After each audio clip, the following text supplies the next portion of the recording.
it as like, if we think of Capricorn as a mountain, and a Capricorn energy is like, I'm climbing up this mountain, I'm going to get to the top. Yeah. And then like you get to the top and you're like, okay. And then Aquarius comes in and brings in a hot air balloon. And you hop into that hot air balloon and you go further than you ever could with what the earth gave you on the ground. I've never heard this analogy, this metaphor.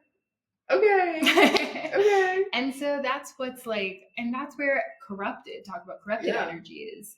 Aquarius energy is, I think, highly corrupted in this moment in time with like AI, with valuing technological advancements over earthly resources. Yeah.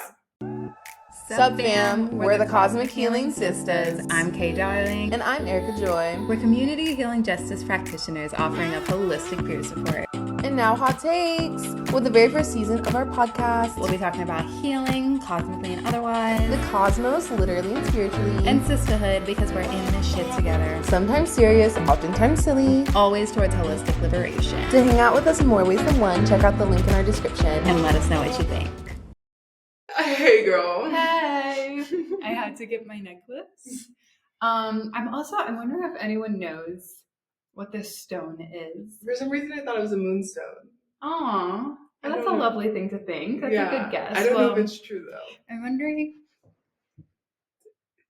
what does this mean to people? I got it when we were at Foz do Iguaçu. Yes. Oh, the Iguaçu Falls. So beautiful. Majestic. Really like life-affirming experience, I think. Yeah. And I definitely want to go again. This necklace that I found. I'm not a necklace girl. I'm not. And yet I saw this and I was like, this is something I'm supposed to wear like every day. Yeah. And you know, Kay, a little leading question for you. I'm interested. As we're going to talk about Aries and Libra. Yes. I mean, I hope we'll talk about other more signs. of the signs. Okay. Wait. Okay, cool. Yeah, I'm down. Mm-hmm. I feel like it is very much because Mars ruled, Venus ruled. Totally. Feminine versus masculine. Boo. But the necklace, because I was like, the necklace is giving feminine. And so I'm wondering, does that hold any kind of feminine energy for you? Or tell us more about how you feel. Wearing the necklace? Wearing the necklace and like these two energies, as people love to say. I mean, yeah, I don't think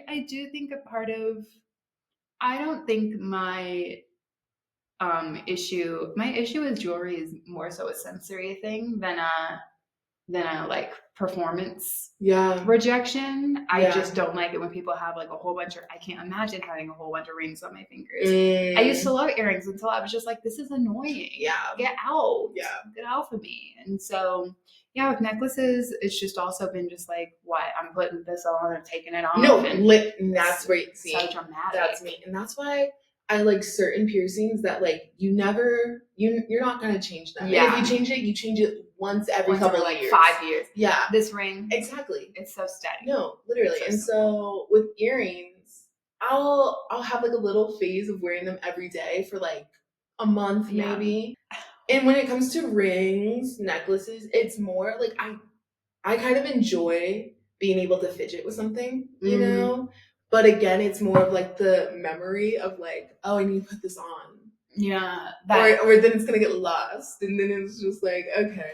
Which is honestly quite Aries of just the like, I'm supposed to remember to do this. Like, I'm just going, you know? I can't be like, oh, but this and that and everything. Yeah. And that's the Mars aspect. So let's even just like take away this idea.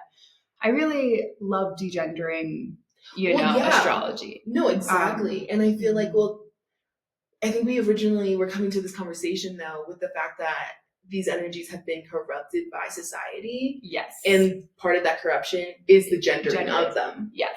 And so we do have to work with it. Yeah. Like if we don't want to talk about it anymore, like that's chill. But I want to get to the core of them. I do want us to be able to explore what it means outside of the corruption, as well as naming how it's been corrupted. So thinking about Mars energy and how Mars is quickly identified as like masculine male energy. Like there will even be astrologers who are like, oh, this is a Mars thing. What about the men in your life? Like this is about men right now. And it's like, no. It's I think Mars as a force and Aries as a Mars ruled sign is about like, it's about motion. You know, it's about like not taking time for like consideration and like strategy.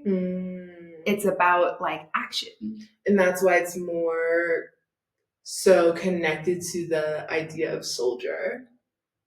Yes. Right? Because it's like you're not thinking. You're not meant to strategize. Yeah. That's not your job. That's not what you're supposed to do. And if you did think and consider what you're doing, you might choose not to do what you're doing, you know? And so Mars can be corrupted into just like get into the zone and just do. Don't consider. And that's the thing about like these planets. Planets are never the whole of who we are. No. Because we are an amalgam of every single planet. Yeah. Every single planet has a place in our lives. Yes. And so there is a part of each of us that just wants to just do the thing. But that can never be like someone's entire being. Yeah. You know? Yeah. But we encourage this, or like society encourages this like dichotomy of who holds different energies, rather than just acknowledging that we are all deeply holistic beings. Yes. And we fall in so many different, you know. Yeah. But like makeup. Our makeup is so unique. Yes. Yeah. Yes. Because I think also like Aries and Libra feel the most nuanced of the like sister. What is like the other way to call them? People say sister signs. Yeah. But I like axis points. Axis points. Axis. Yeah. Like, oh, okay. Yeah, AXIS. Indeed. Yeah. Did you think I said access? That's how it sounded. Yeah. You know, girl, and this she's Southern, y'all. I got an accent to some degree. Some degree. And I love it, honestly. That's great. Because about the accent or about the Mars? Let's the stick accent. To Aries Libra. Okay, but I do love my accent. But anyway, yes. They feel like the most nuanced. Or That's like so interesting for you to say that. Because I feel like there feels like more of a what is it called? Like sharedness with the other ones. Whereas with Aries and Libra, like they feel like the most separate. Different. Yeah. So not necessarily the most nuanced. I would feel like that almost means like the opposite of the most nuanced. Like they're the most simplest, like simply different. Okay, but they're still connected. I guess always. They're always going to be connected. And so it's like with sister signs that are like, you can see like why they're sister signs. It's like that doesn't feel nuanced because you understand where they're connected. And so with Aries and Libra, where it's like, oh wait, like this is different, but somehow they're going to intersect. Yeah. And it's like you have to look for it. That brings nuance to me. Yeah. So what would you say? How would you qualify the nuance in how they are connected? Because I think generally I think of Aries as the self, Libra as partner, partnership, relationship to others. Yeah. Or like often like one other. And yet you have to know who you are. You are yourself within a relationship. Yeah. And you can't have a relationship with somebody else without you. Yeah. You're always there. You're always there, you know? Yeah. And again, like there is a very I mean, I guess Taurus and Scorpio, also Venusian Mars. Yeah. Venus and Mars. And so like that, like two different planetary like energies again are kind of like put together. But yes, but you know how I am about modern rulerships. So I will qualify for the people at home. I do not see Mars as the planetary ruler of Scorpio. Oh, okay, wait, I forgot that. Okay, so Pluto. True. In my whole heart. Yes. I believe. And this is the thing. Tell us. This is the thing about modern rulership. Yeah. Now, I love that astrology, there's different branches of astrology, different theoretical frameworks, different things. I love that. I love it. I'm here for it. When it comes to the modern rulerships and why I'm so like committed to them is because as a Virgo moon, Virgo Mercury, I really respect integrating new information and moving accordingly. Yeah. And so I just cannot conceive. Oh, because before it was they didn't know Pluto existed. Yes. So they had to use what they had. Yeah. But we now know Pluto exists. We know Uranus exists. Okay. Yeah. Sorry. No, go for it. Because like Jupiter and another sign, like in Uranus, I think, like with Pisces and Aquarius, have like there are two different planetary rulers. And so how do you feel about like Scorpio potentially having both Scorpio and Pluto and Mars? No, I think that Pluto is just Scorpio's ruler. Okay. I think Uranus is simply Aquarius's ruler. Okay. I don't think Saturn is Aquarius's ruler. Okay. I don't really think Saturn and Aquarius have all that much in common at all. And I really don't understand why people keep trying to make something fit that doesn't fit. No, but for real. No, Aquarius is about the dissemination. It's about horizontal relationship. It's about, I understand people thinking that Aquarius is about like humanity, but I don't even believe that. Yeah. I don't believe that because I don't think any of the signs only would have to deal with human beings. Yeah. And so I think this understanding that Aquarius is about more than just something small. That's the core of it. It's about something grand. It's about something large. And Aquarius as the whole scope. Exactly. Zooming out. So let's zoom out beyond humans. Obvi. Let's zoom out beyond Earth. Uranus represents looking further, something that encompasses more than what we can see, touch, and even understand. Yeah. Because that is what it means to be an invisible planet, a planet that goes beyond like the senses. Yeah. And Aquarius being that like innovative, like energetic energy that it is. I think Uranus does a beautiful job of encompassing that energy, that electric energy that Aquarius is. Because if we think of Aquarius as fixed air, what happens? Fixed air. Think about the dryer. What happens when air gets hot? Tornado. Tornado, yes. Yeah. But I'm thinking static in this moment. Okay. Yeah. Electric. Yeah. Sorry, I'm just like electricity feels like, I guess it's not like a natural, but it is a natural element because literally, like, what creates exactly, what just organically, nothing. No, we created electricity. Friction. But like I'm thinking about like shocks, like a shock that comes from friction, or the dryer. But the dryer is not organic. Yes, no, I know, but like, just that like, and flint, like. Yes, I guess there's usually some kind of outside force, whether human or not, that needs to occur in order for that like to take place. Yeah. And the spark in itself isn't Uranian. I would say the spark, when we're talking about flint friction, that's very Aries to me. But I mean, Aries and Aquarius do sextile one another. They work off of one another. The energy, the static that Uranus creates brings about that fiery force of Aries. But that's the thing about Uranus. Uranus is often attributed to Prometheus, like, who brought fire to humanity, because we didn't just have fire. Like we had fire brought to us and our harnessing of fire.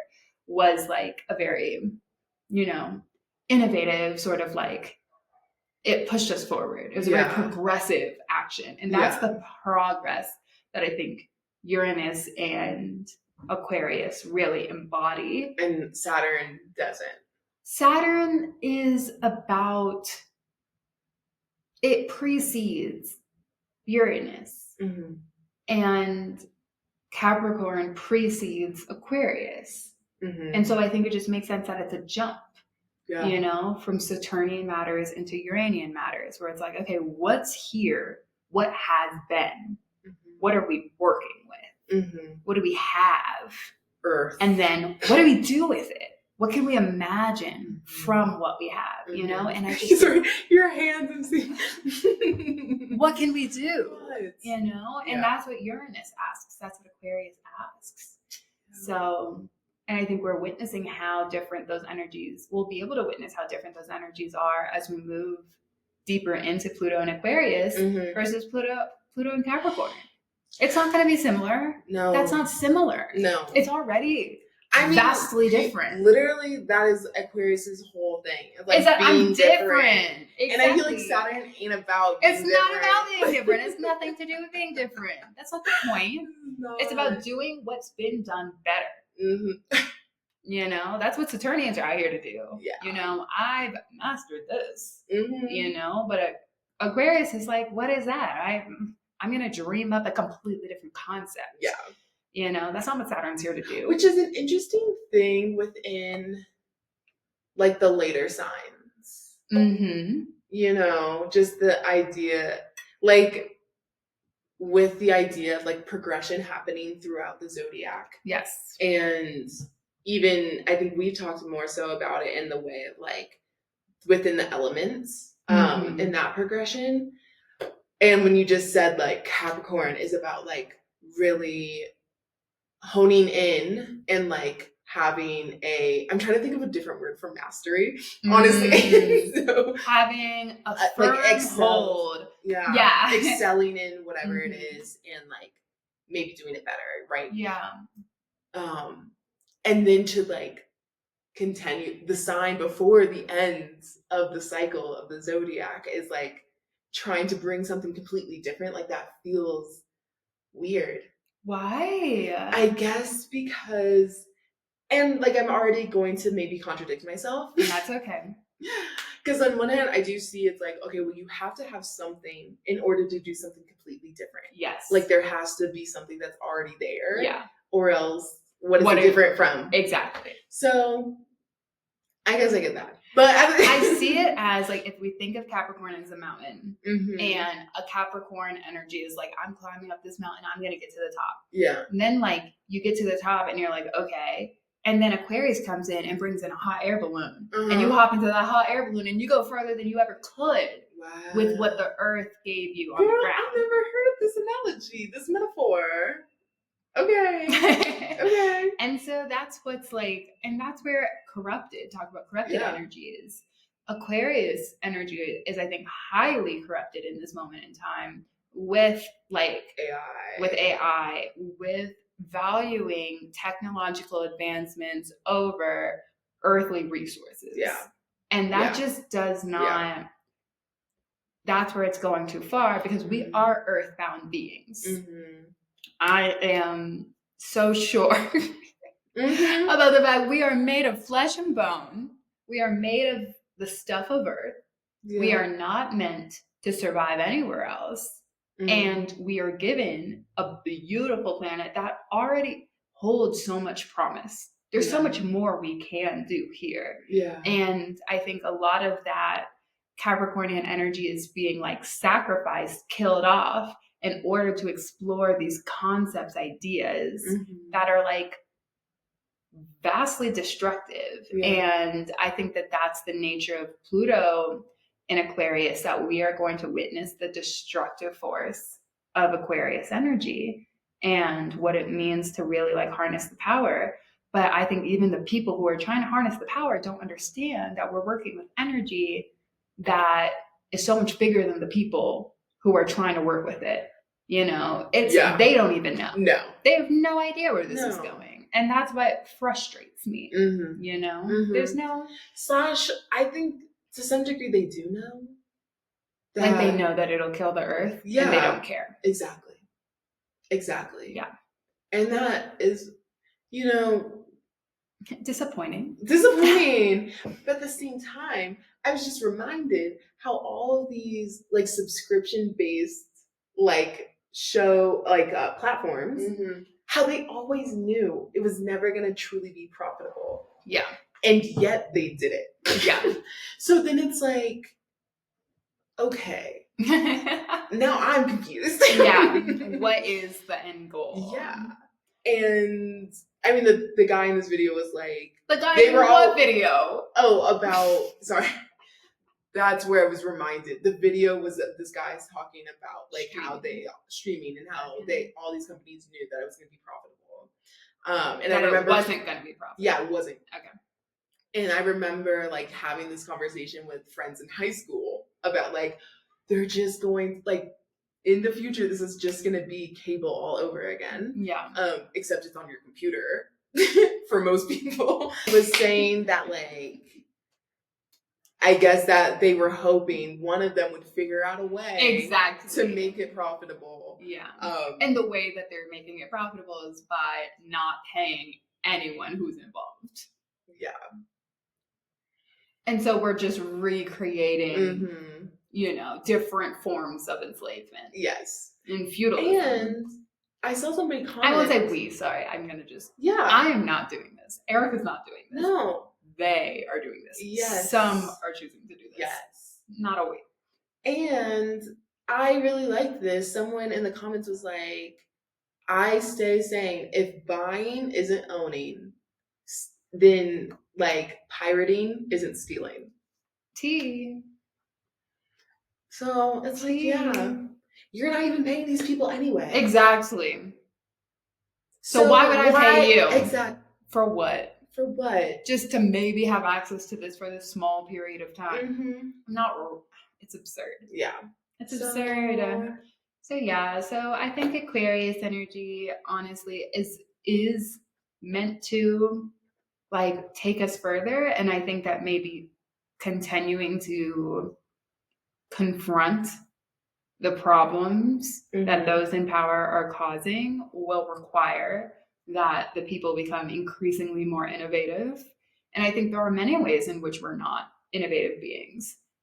And we're going to have to be if we're going to survive. Yeah. And so they're creating conditions in which we're going to have to get really creative. Yes. And when you said that, that made me think of the idea that like, humans are creatures of habit, you know? And I just Who says that? People. Okay. I just feel like that's a thing. Okay, we're working with the concept. We're working with And are you just thinking that people typically just say that as to one person and not humans in general? Yeah, like that person's a creature of habit. Got you. You know. Got you. Rather than just that's what people are. I don't know. But I guess I just was gonna say like, that there's always these grand like assumptions of like all humans. Yeah. Of like we're violent or we're like that's just the human nature is blah blah blah. And it's like there are so many ways. There's so many ways to be a person. There's so many ways to be a person. How can you say like there's no one thing. There's no standard at all. No. In any capacity. No. You know? And so I think that's what astrology really highlights as well. Totally. But that we're all different. That we're all made up of like somewhat the same stuff, but configured very differently. Yeah. Like what my girl said in Come As You Are by Emily. Nagasaki or something? I always say Nagasaki because I thought she was Japanese. My girl is Polish. And it's like Nagalski. But just talking about how when it comes to genitalia, that we all have the same stuff configured differently. Yes. It's the same thing. It's just organized in a different fashion. And not even in 2 ways, No. but in a whole bunch of different ways. Yeah. And that's how I feel about astrology, that like we do have all 12 signs within us, Mm-hmm. but we're all learning different lessons within those 12 signs. Mm-hmm. We're all engaging internally with those signs differently. We're externalizing those signs differently. Yes. There's a million different ways to do this. Yeah. And so having this like understanding that like Aries is this, Libra is this, it's just really limiting. Mm-hmm. And as a reader, I really work with my clients, with the people I'm talking to understand together, how do you work with this energy? What does this energy look like in your life? Do we want to work with it differently? Mm-hmm. Because we do have that choice. Mm-hmm. You know, sometimes it takes truly learning a lesson and getting past it. Oftentimes it takes rejecting the societal conditions forced upon that sign. Yes. One of my favorite examples is Virgo. Yeah. Because I think Virgo is like a deeply like manipulated energy because of just how important it is. So I see Virgo as like a functioning ecosystem, essentially. It's mutable earth. So it's like we're working with raw materials, we're working with organic matter, and how those things work together, you know, how they like function, essentially.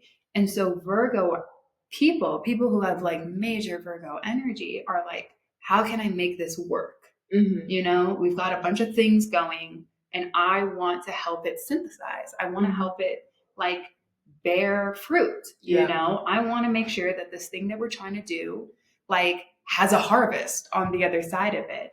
And so and then you have bees. Yes, bees. Yeah. You think bees are Virgo? Yeah, just from like literally what you were just exactly. saying. There's like we've got some stuff. I'm gonna take this. I'm gonna move it there. Mm-hmm. And you know what the thing about bees is? They have a community. Yes. And they care about one another. Yes. And they have a common mission. Yes.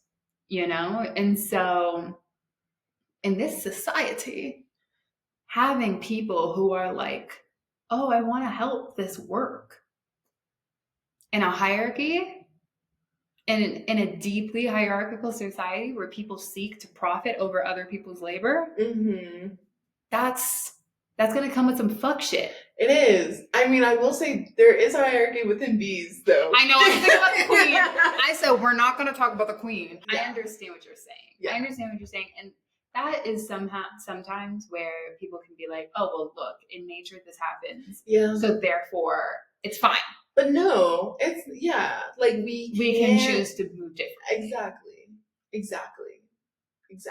We can respect the and I the think life it's development. really interesting when people will use nature and other animals in order to justify things that we deem like unethical. Yeah. And then but won't accept other examples of nature and like other kinds of ecosystems to then be like, we could be like this instead. And I'm also thinking, Erica, all of these studies about what bees do have existed within the Anthropocene. Think about how animals are rapidly evolving to survive the constant destruction of their habitat. Girl, say that. So who's to even say bees were doing that 10,000 years ago? We have enough space. That is you an can amazing live. point. That is such a great point. Oh my gosh. Because the space to be a bee. To be a little bee is limited. It's not enough limited. pollen for all of us. Y'all have destroyed everything. So we gotta make it work if we're gonna keep it moving. And because in our last episode about the itsy bitsy spider. The itsy bitsy spider, they had to adapt. They had to adapt to the conditions. They did. These conditions are human caused. Yeah. It's human destruction. So no, that's a great point. Okay, I just thought of it. Because who knows? Maybe they saw what we were doing. Oh my gosh, that the bees learned from us. But no, even if they didn't, even if it wasn't that case, it's just like there's not. Yeah, it's not abundant. There's no abundance. So many fewer like just nature, like trees, flowers. And then also I'm just thinking like where they can put their hives. Where can they put their hives without people being like, let's destroy this hive? Yeah. People be murdering bees all the time. It's true. And it's sad. It is. But yeah, so back to the Virgo of it all, you know, to have an energy of wanting to help, wanting to fix, wanting to like get creative again and be like, how can this work? Someone's going to see that. They always say, like, don't overperform in the workplace because someone's going to expect a lot out of you. That's what it's giving, Oh, this is someone I can exploit. This is someone I can profit off of. Dope, And then Virgos get trapped in these roles where they're like, oh, this is my worth. This is what I'm supposed to do, because inherently there is a part of me that really does value this. And this is how it can show up in this society. And I'm not always going to just have the will to be like, no, I want to do this differently. I don't want to be exploited in this way. Or I'm going to find the path of least resistance, or I'm going to find someone who maybe, profits off of me, but they're nice. Or they profit off of me, but I do respect the mission somewhat, so I guess it's fine, and it's just like, oh, it's so disappointing. And so people hate being Virgos sometimes because it's anxiety producing to see all of these problems in the world, to want to fix them, to have this inner compass saying, I want to make this better, and I can't. That's a super, like, who wouldn't be anxious? You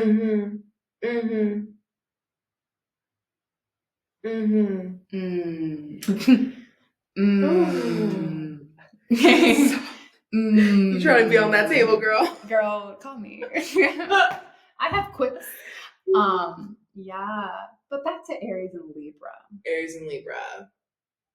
Yeah. As an Aries rising, Aries moon, what do you think about when you think of how, like, some of the things you hear about Aries, you're like, okay. Yeah. I guess. Does it feel accurate to you? Like, some things do. Like and what? I think I am very much someone who will, like, take what works and leave the rest. And so, because I just don't feel like everyone, like, people have all the answers. No. And it does kind of, like, I don't like it when people act like they do. And I mean, I guess to some extent you have to, like, you want to believe what you're putting out there in the world. And it's your truth, And there are things that, like, this is what I love also about, like, finding those who have your, who have your message, who are, like, on your frequency. Because I do think that there are some people who are speaking to exactly what some people need. And if that's not lining up for you, then that's just not the right person for you, No, that's real.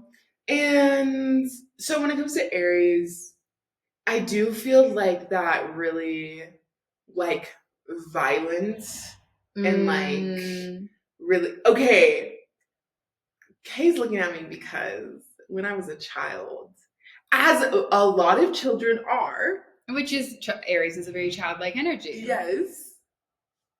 I was maybe a little violent towards my siblings. Are we going to assume, here we go, okay, that childlike energy is inherently violent, or that children are confronted with a lot of violence early on and therefore project it outwards because they're like, oh, this is what we're doing. Okay. This is a violent energy. Okay. See? I'm just saying, let's not say you weren't violent. That you don't identify anywhere in your being with violence because you were also violent. I was not violent. I defended myself. Okay. No. I had to step up and defend myself. No. Yes. Yes. And I often had to defend myself. No, I never went towards you with violence. Unprompted. No. That wasn't a retaliation. Now I was a big fan of retaliation. But only from violence that you inflicted. I guarantee you, I was never violent with anyone else. You were violent with other people, often. You were violent to kids in your class. Okay? I was not violent to violence. Only the boys. I was not a violent person. This is not a quality of mine that showed up anywhere else other than in direct response to your own. Not even with my other sister was I violent. So let's stop.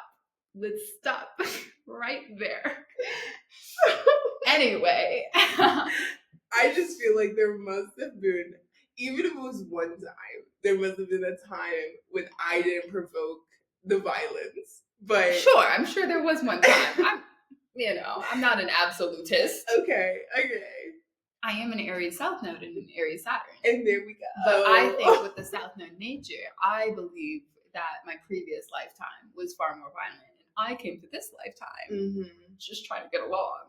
Okay, I wasn't here. I wasn't here for that. Okay. And so I think that's why I was especially triggered and outraged by your violence. Why did you bring that to my home? I was reborn into this life, ready for peace. And here you come, biting and kicking and scratching. I was aghast. I was disappointed. I was just a little nugget. You know what? We'll put the picture up. I was just a little one. That was Erica. Full of smiles. Yeah. I was. And vengeance.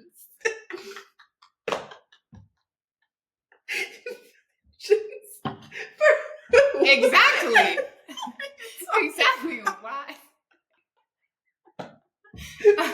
And vengeance. I do so. It is a childlike energy, and I think that's just the sign itself, Yeah. And I think cardinal fire is like, I have a feeling and I want to express, and I'm expressing it. Not even I want to express it. I have a feeling it's getting expressed. Yeah. Whereas we progress through the zodiac and we learn different ways of like shifting our feelings, internalizing our feelings, vocalizing our feelings, understanding our feelings. And then Aries is just like, feel, and you are not just an Aries. I'm not just Aries. Not just Aries. No. So if you're seeing there's other parts of you that have different responses, it's because you're not just Aries. I think it was about the idea that like Aries is somehow, it was about Venus and Aries, I believe, because it was at the beginning, I think, of this retrograde. It was the beginning of this Venus retrograde, and people talking about how like Venus and Aries is so selfish, and it's like, it's such a like difficult Venus sign. And it's like, okay, but you have to like love yourself. Yes. That a genuine self-expression aligns you with the best possible relationships. And so is that, you remember? And focusing on the self doesn't necessarily mean being selfish. Yeah. Say more. How can it show up differently? It's not that I don't think selfishness is always inherently negative. And I don't always think it means that you can't care about others. Totally. And like being selfish in a moment I think it relates to that whole analogy, like fill your cup. Fill your cup. Totally. And even know how to fill your cup. Yeah. Which I think is a big part of Venus and Aries. Like understanding like, what do I even want? Because you can think you're filling up your cup with these things that people say are nourishing and are helpful. But it's a very personal thing. So personal, but actually has you leaving feeling like, whoo, that is exactly what I needed, And I think that can take time to figure out. Totally. And it will change. It will change. Oh my gosh. Things change. We change. God is change. Earth seed. The book of the living. But yeah. So I don't think that like this, so we just went through this eclipse cycle. Yeah. This 18 month eclipse journey. Yes. Understanding Aries and Libra more deeply. Yeah. So we're actually far more equipped to understand these signs than in a minute. So getting like deep into the Aries energy and realizing like, oh, I can't put myself aside and expect to be happy, expect to find aligned community, even. Exactly. Because folks show up in a space and then they're like, well, I don't even like these people. And you're not going to like everybody. No. But you can at least get to know yourself enough to know, Like, even if you don't like someone, like, are they still aligned with your values? Do you respect them? Do you respect? Exactly. Yeah. Exactly. And I feel like with Libra, I more so feel like with Libra, I think because I have, I have my Libra Mars. Yeah. And that feels like a much more of a, like, harder thing to kind of sit with to some degree. And just like Libra, I think, is told to be very self-effacing. And that is where I see more so the corruption. Yeah. Well, why don't you focus it on yourself? You know, like, what do you feel is like a true expression of your Mars in Libra that like you don't get to play out so much in life? You know what I mean? So like, if we like, what about Libra do you really like want to see show up in your life?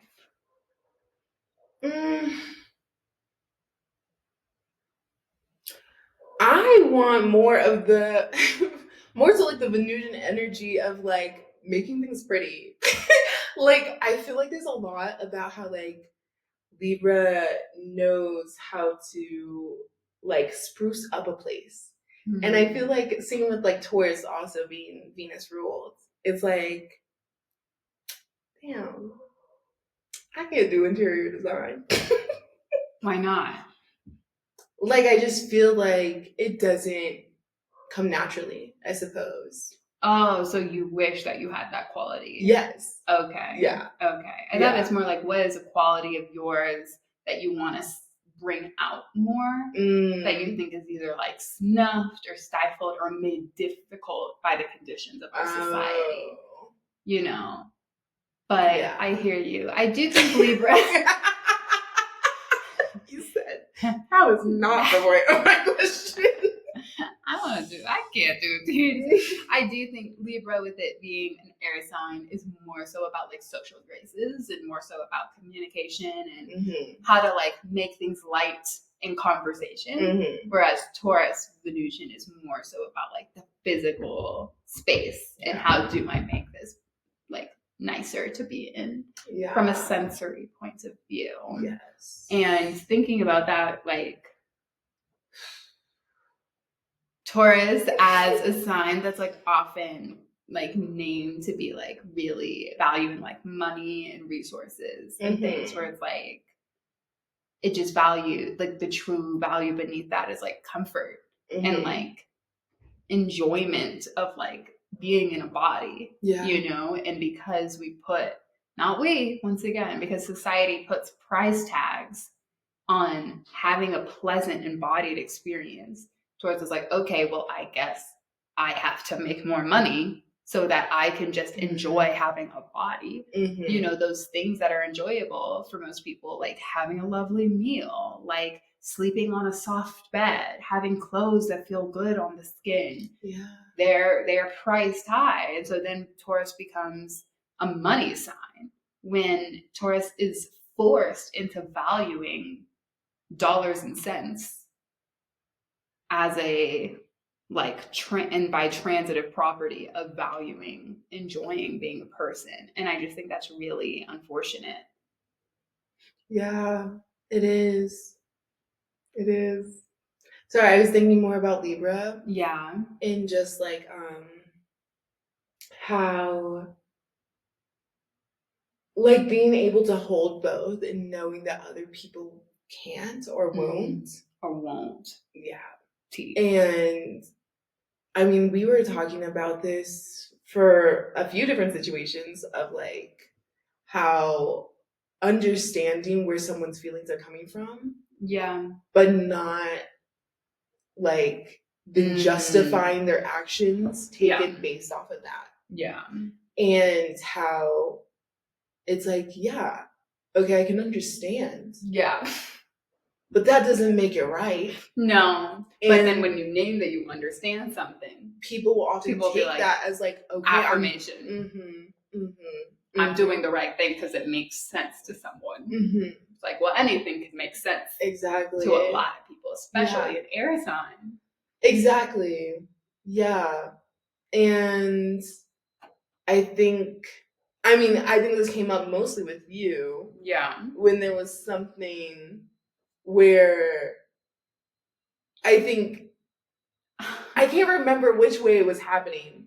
There was one time when you were talking about something and I was just like, and you were like, give me something. And I'm like, well, I think it makes sense, but like I also don't think what you're then going into, or like I don't agree with it though. Yeah. And it's like I want to hear those other viewpoints, so that because I'm a Libra North Node, y'all.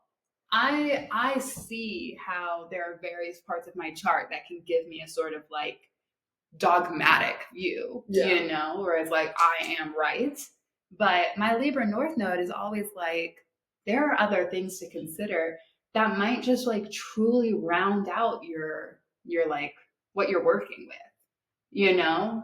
Like there are things you're missing potentially. And by talking to other people, that's the most efficient way to figure out what it is you're not seeing in a situation. And so when I ask people, or when I offer my thoughts, even in like a setting such as this, it is always with the hope that people would want to help round out these ideas and provide a greater scope. Yeah. So I'm just like really mad that we can't, like, do you remember that conversation? About Libra and Aries? Yeah. No, I do think it was very much about like being an authentic version of yourself, bringing in the best relationships. Okay. And how like there's a negative viewpoint or a negative lens placed upon an Aries response to relationship, which is just, I am what I am, you know? And I think that can really be the key to finding the right people for you. Whereas the Libra relational energy that's been decided to be like the best energy for finding relationships and maintaining them is like can be so consumed with what another person wants and with the concept of other people and other wants that one, they don't even know what they want necessarily, and what sort of relationship, what sort of sustained relationship does that bring about? Yeah. You know? Yeah. I'm thinking about like give and take and sacrifice and how necessary it is or not necessary or like unnecessary it is. And it can even be a thing where it's like, oh, I know that this is something I care about. And that is so much more powerful, I feel, as the sacrifice of like, oh, I'm going to put this thing that I care about aside for you versus someone who doesn't even know what they care about, casting something aside just to continue to have you around. That doesn't mean as much, I feel. Yeah, it doesn't mean as much, but I feel like then, like, when it comes to relationship, why? I guess I'm questioning why it is necessary that the sacrifice is meaningful. Oh no, like why would the sacrifice need to be meaningful? Like, wouldn't it be better? I don't know. I kind of see like. Yes, totally. But it's a different thing to like, oh, this doesn't actually matter to me. I'm letting it go. I wouldn't be like, well, I need to find something that matters to you to let go. Yeah. But I'm saying if the Libra energy doesn't even know what matters to them, and they're just like, okay, you know, and it's like, you don't even know what it means to you. Yeah. You know? I mean, so then it's like, this could be something that's really important, and you're just casting it aside without actually realizing how important it is. Exactly. I get you. But it will catch up to you. Yeah. In some form or another. You know, that you're without this thing. And then there's just this general lack, you know, or this insufficient feeling. But you don't even know yourself to know what it is that you gave up. And maybe if you can reintegrate it into the dynamic, but you just feel like this isn't enough. Yeah. You know? And I think that's heartbreaking, honestly. No, it is. It is. And it does, like, I mean, I've definitely, like, there's definitely an Aries Libra battle within me. Totes. And wanting to really, just be who I am and not really care how it's coming across. or like what that means, I suppose. Because there's consequences to that, of course. Yeah, there are. And I think there are times when I'm like very okay with those consequences. Yeah. And there are times when it really hurts or really hits in like a way of like, oh, like what am I even doing? Why? And the why of it all. Yeah. Yeah. And I think it can be hard to know. And there's defensiveness that comes with Aries and Taurus, which is very much in my chart as well. But very much. And so it can be hard to know if the defensiveness is a sign of I really need to defend this about myself, or if it's just because of the nature. Yeah. A visceral response to a situation. Yeah. And that's where doing that thoughtful process of figuring out what matters to you and what doesn't, you can just defer to that in a moment and be like, whoa. Yeah. Yeah. Yeah. Any other corrupted signs that you can think of?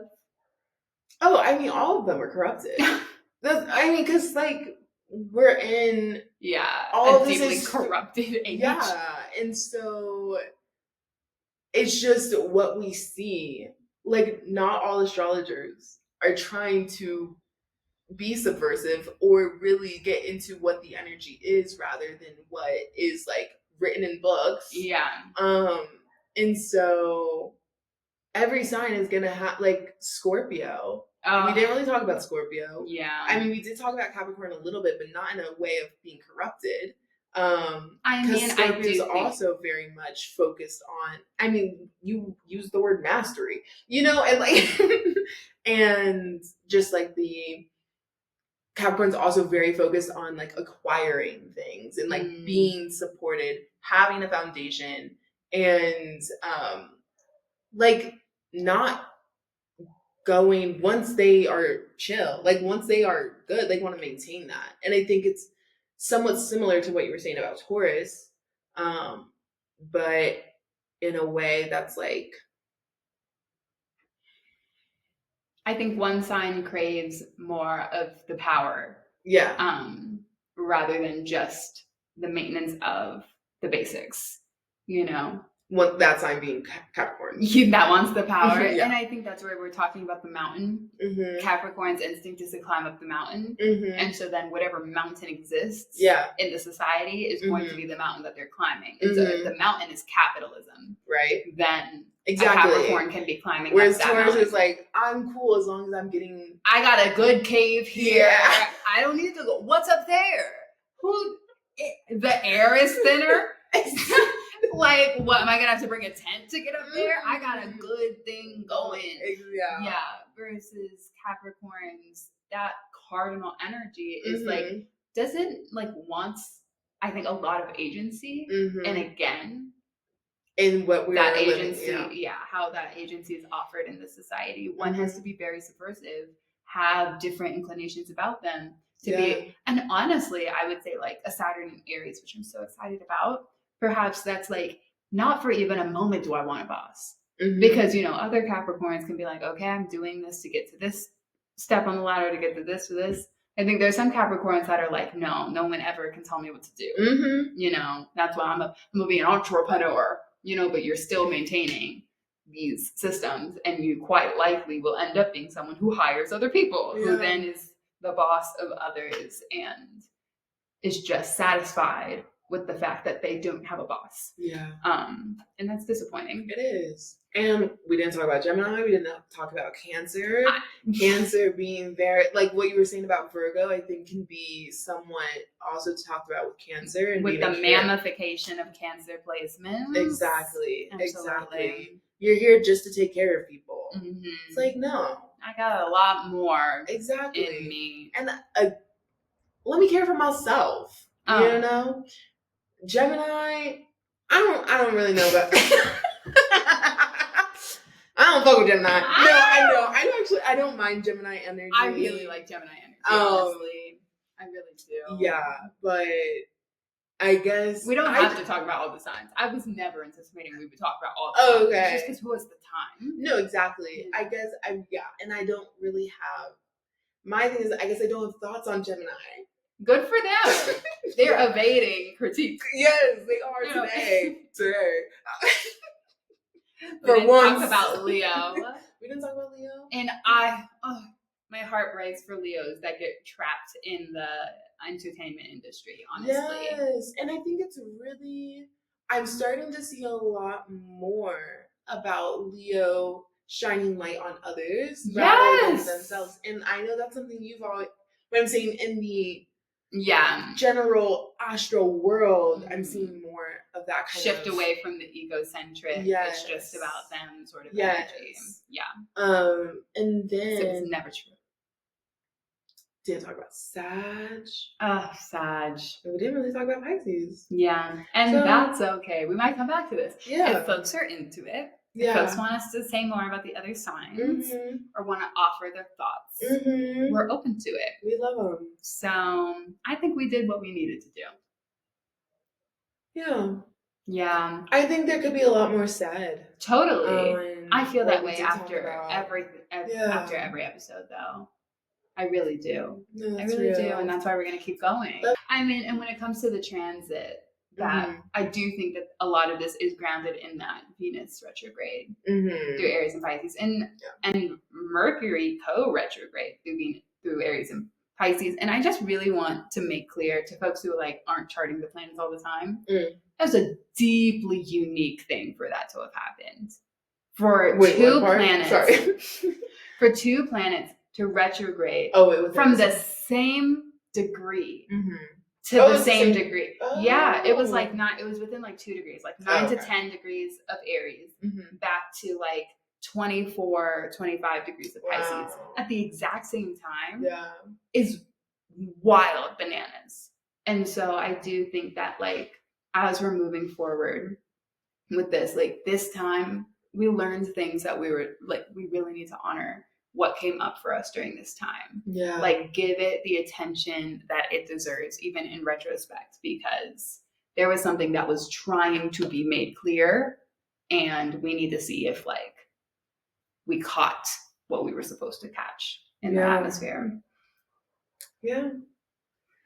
Well, y'all, we'll see you next time. Signing off. Yeah. I'm Kay Darling. And I'm Erica Joy. And we are the Cosmic Healing Sisters. CHS fam. Oh. Yeah. Yeah.